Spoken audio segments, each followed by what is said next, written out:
assault at the hands of an adult. My adult happened to be my father's mother, and her pedophilic crank dealer, Cody. I say his name because he no longer has power over me anymore.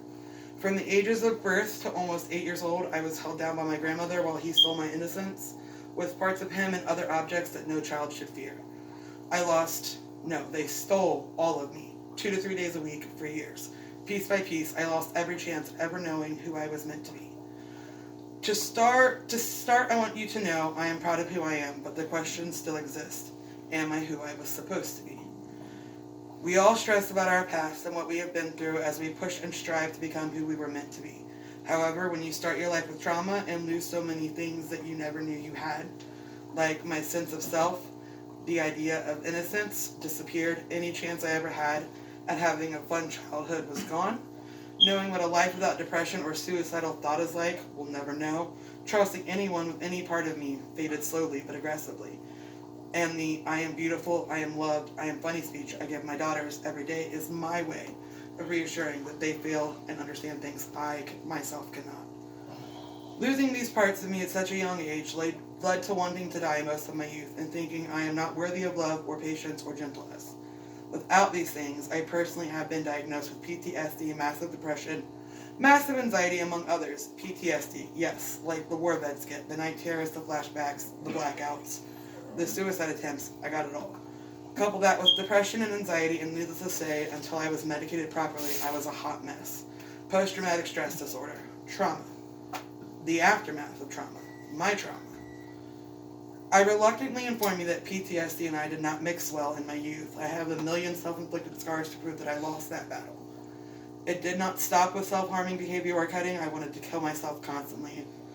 I thought about it and planned it multiple times with at least 5 failed attempts at ending my own life. Luckily, I was young and did not have access to strong enough pills, sharp enough knives, tough enough ropes, and never had touched a gun in my life. See, what they don't tell you is what happens if you try and fail and the toll that takes on your physical health. Not only did each of my wounds show me and anyone else who saw them my pain, they were often infected and or in need of stitches. Eventually, this led to me needing a pelvic exam when I talked to someone about it.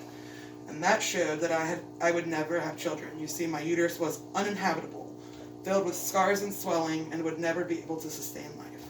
As a 14-year-old, I had never even thought about if I wanted kids, until I was told I couldn't, because some adults from my past stole even my future. They stole my chance of being a mother, a mom, making a person. I could no longer leave a legacy. They stole that from me. At as early as 1 year old, they stole that.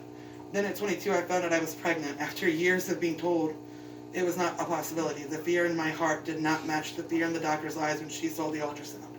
The happy mood most people get, the kind you see on TV, I didn't have that. The room filled with fear and concern for me and this fetus no one could explain.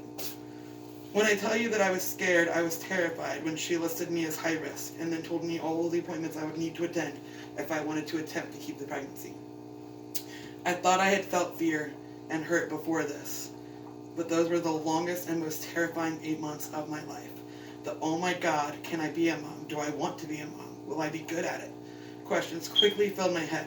What if I cannot protect her from the world? What if someone hurts her? Will she be this broken? Is it fair to her to have her if I cannot promise that I won't always be this broken? In that moment, when I first seen her little face, I learned all the things that I want to be for her.